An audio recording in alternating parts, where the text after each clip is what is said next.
Olá, criptomaníacos! A China proibiu criptomoedas pela 100ª vez. E se você precisa proibir algo mais de uma vez, talvez seja porque você não consegue proibir. Portanto, essa não é a notícia mais assustadora da semana. Hoje sai uma notícia de que Berlim, na Alemanha, aprovou a expropriação de imóveis. Ou seja, se você possui muitos imóveis, o governo alemão vai lá e retira os imóveis de você. Você perde a sua propriedade. E ao contrário do que acontece com o Bitcoin, com as criptomoedas, nesse caso, eles conseguem realmente tomar aquilo que é seu, tomar a sua propriedade, e isso é bem assustador. Bom, antes de começar, eu queria falar que, como vocês podem notar, eu não estou em casa, não estou no meu escritório, né? Então já peço desculpa aí pela qualidade de áudio, pela qualidade de imagem. Esse vídeo não vai ter edição, se errar eu vou consertando no meio do caminho mesmo. Vou tirar aqui mini férias, né? Já estou tirando no caso. E vocês só devem ver vídeos no formato normal no escritório a partir de sexta-feira agora, tá? Mas vamos falar sobre os assuntos principais aqui que são importantes. O primeiro, como eu falei para vocês, é com relação à proibição das criptomoedas na China.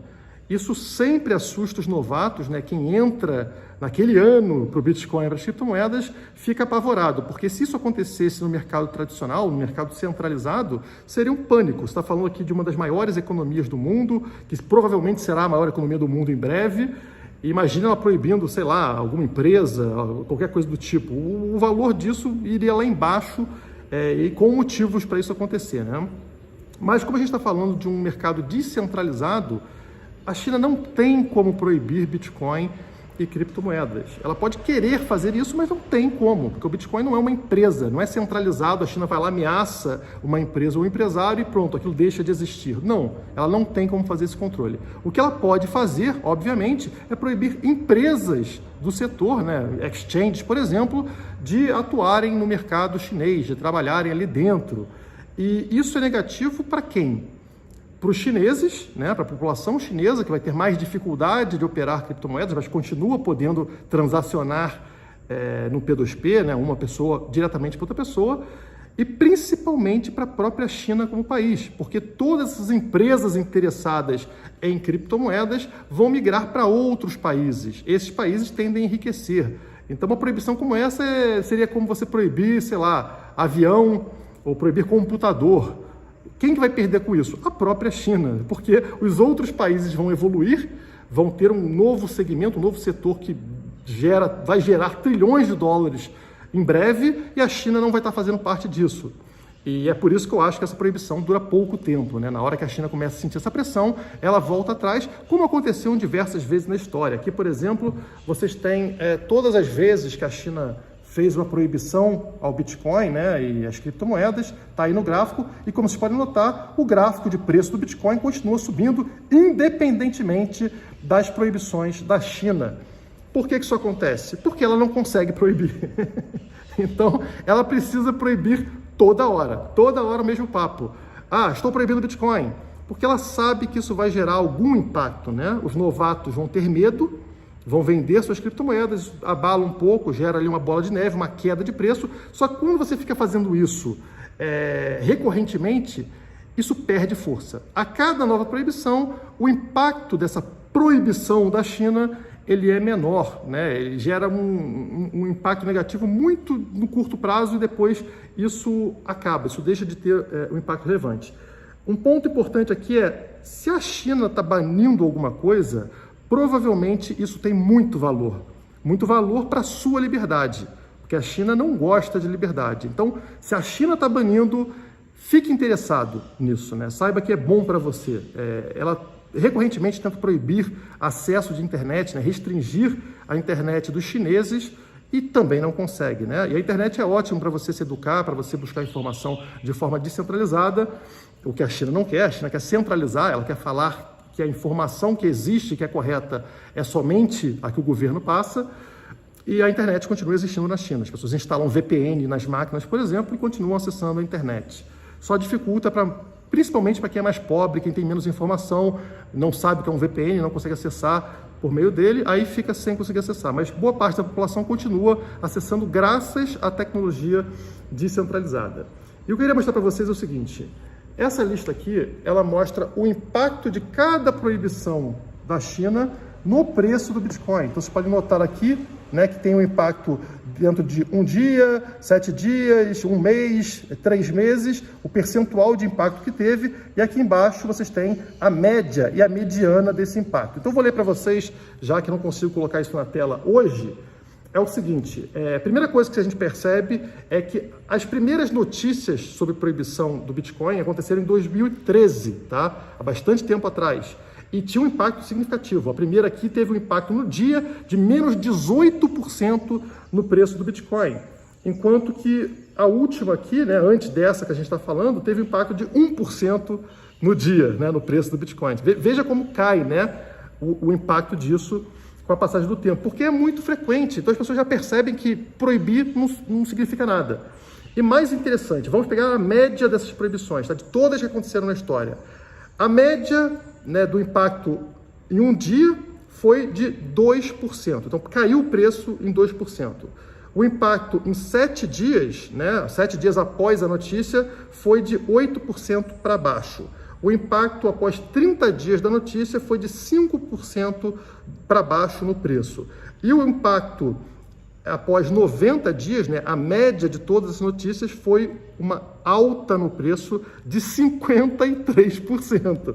É isso mesmo, tá? Então, notem como, apesar de no curto prazo ter algum impacto, que varia de 2% a 8%, né, nesse período de um mês após a notícia, depois de 90 dias, ou seja, 3 meses, o impacto é positivo. O Bitcoin, na média, subiu mais de 50%.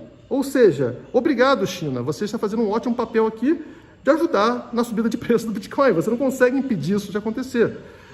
Essa tabela é bem interessante porque ela mata a ideia de que a China tem algum poder de destruir ou de desvalorizar o Bitcoin. Isso acontece somente no curto prazo, graças à contínua entrada de novatos no Bitcoin e nas criptomoedas. Essas pessoas são impactadas, porque elas estão acostumadas com o mercado centralizado, onde esse tipo de proibição levaria a uma queda de preço ou à morte mesmo daquela empresa ou daquele segmento. Aqui, nas criptomoedas, como mostrei com números para vocês, não acontece. Mas vamos entrar aqui na próxima notícia, que essa sim, para mim, ela é bem perigosa, tá? A notícia é essa aqui, deixa eu mostrar para você.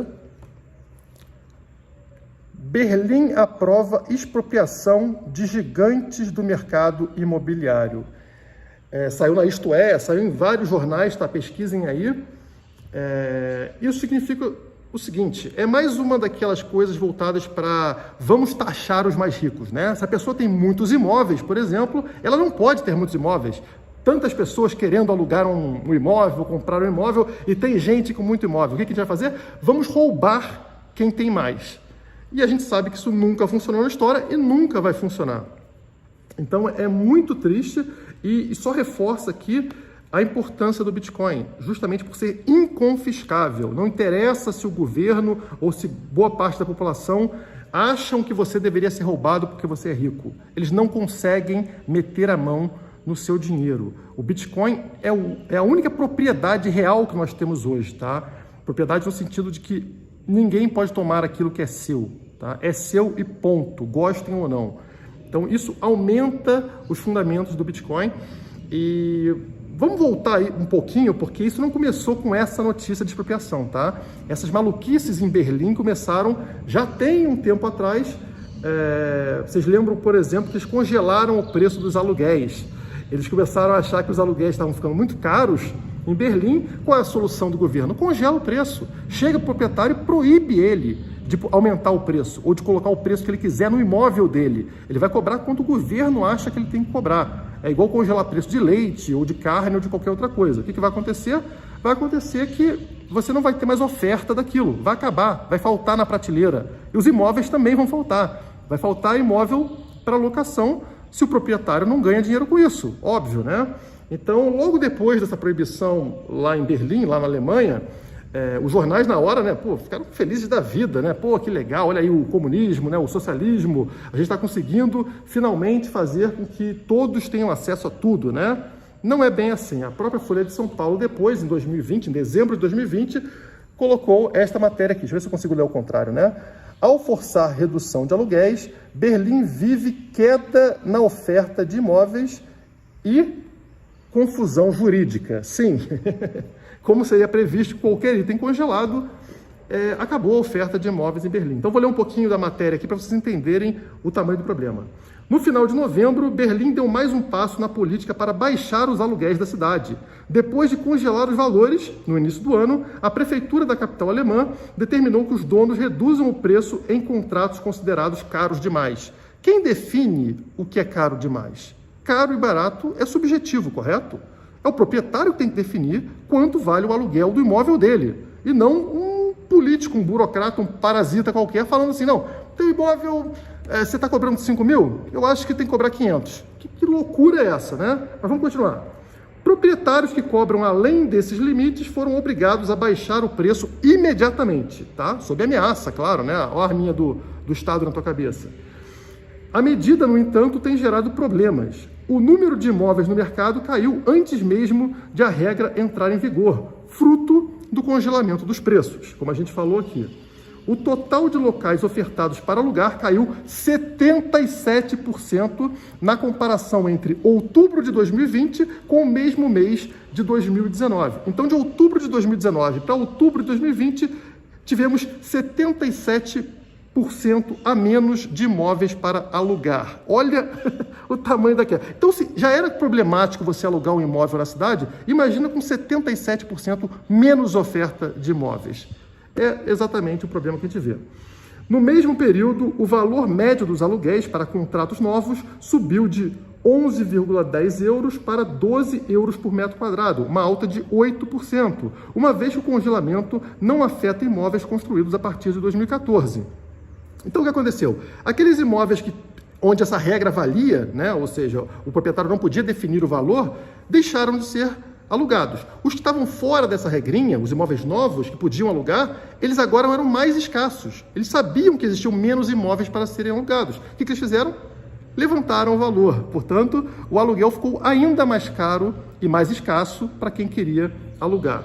O governo, mais uma vez, não resolveu o problema, porque o problema não é que o proprietário é malvadão. O problema da subida de preços de aluguel se chama inflação. Na hora que o governo imprime papelzinho para pagar contas, o que ele está fazendo? Ele está aumentando o preço de tudo na economia. É preço da carne, é preço do leite, é preço do carro, é preço de imóveis, né? E de aluguel. Então, tudo está subindo. E o aluguel vai subir, e a culpa é do Estado por estar fazendo isso, mas o Estado não pode assumir a culpa. O que ele vai fazer? Ele vai falar que o proprietário, ou o empresário, ou qualquer outro ário é o responsável por esse aumento, né? Ele é um malvadão. Então, o que a gente vai fazer? A gente vai punir o proprietário, a gente vai proibir ele de ter controle sobre o que é a propriedade dele. E isso não vai resolver o problema, como vocês acabaram de ver. E quando não resolver o problema, o que vocês acham que o governo vai fazer? Que ele vai assumir a culpa que ele foi burro e vai voltar atrás e falar, não, vamos parar com inflação de moeda? Claro que não. Eles vão criar uma outra burrice para tentar resolver um problema que, obviamente, eles não vão conseguir. Então, qual foi a nova solução? Já que controlar o valor do aluguel piorou a situação, que tal a gente roubar diretamente o imóvel? Não é uma forma de solucionar o problema? O cara não quer baixar ou não quer mais alugar o imóvel porque não compensa mais para ele. O que a gente faz? A gente vai lá e toma o imóvel dele. Pronto, problema resolvido. Rouba dele e aí a gente coloca, dá para outra pessoa, né? Vende para outra pessoa. E eles acham que isso vai solucionar o problema, quando, obviamente, não é o caso, só vai piorar a situação.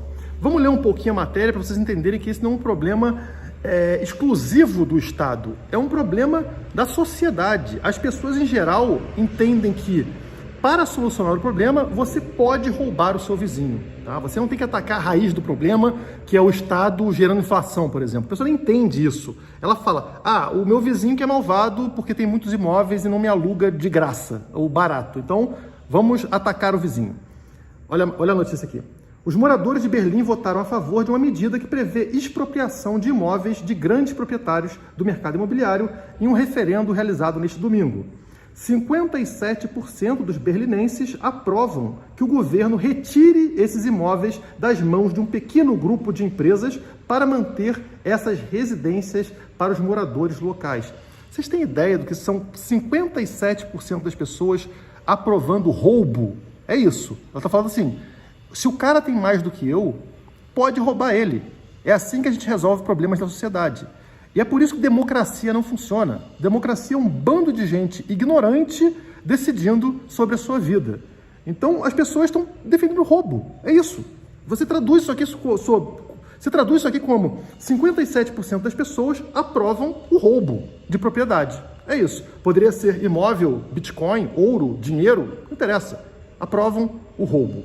Você tomar propriedade de alguém e pagar quanto você quiser, que é o que está sendo proposto aqui, pagar abaixo do valor de mercado, você está roubando essa pessoa, tá? Essa pessoa não quer te vender o imóvel por aquele valor. Então, tomar dela é roubo. Vamos continuar aqui na notícia. A medida prevê a expropriação das empresas que tenham pelo menos 3.000 apartamentos em Berlim. O valor pago a elas seria abaixo do valor de mercado, o que a campanha diz ser justo, dados os problemas causados por essas concentrações. Não, os problemas não são causados por concentrações de pessoas que têm muitos imóveis ou pessoas que têm muito dinheiro. O problema é causado pela inflação. E você só soluciona esse problema controlando a inflação. Isso é culpa do Estado. Então as pessoas deveriam estar o quê? Revoltadas com o Estado, atacando o Estado e não o vizinho delas. O vizinho não tem nada a ver com isso. Se eu tenho um imóvel, 3 imóveis ou 10 imóveis, isso é problema meu. Se a pessoa comprou esse imóvel, se ela não roubou de ninguém, não existe problema com relação a isso. Então, esse tipo de notícia é assustadora, porque a gente está falando aqui de um país desenvolvido, né? E um país, em teoria, livre, que é a Alemanha, uma das potências mundiais. E se isso acontece na Alemanha, pode acontecer no Brasil, pode acontecer em qualquer outro país.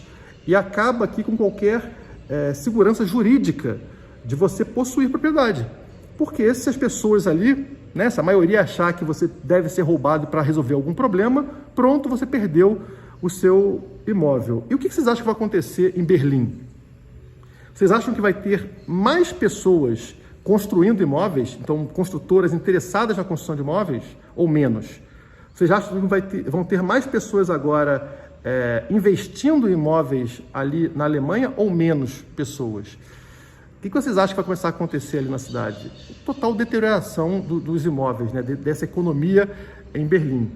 Não vai resolver os problemas, né? Vai piorar o problema, como aconteceu na questão do congelamento de preços, porque ninguém mais vai ter interesse em investir em imóveis. Isso é um problema sério, um problema grave, como aconteceu em todas as vezes onde o Estado tentou interferir na economia, né, no livre mercado.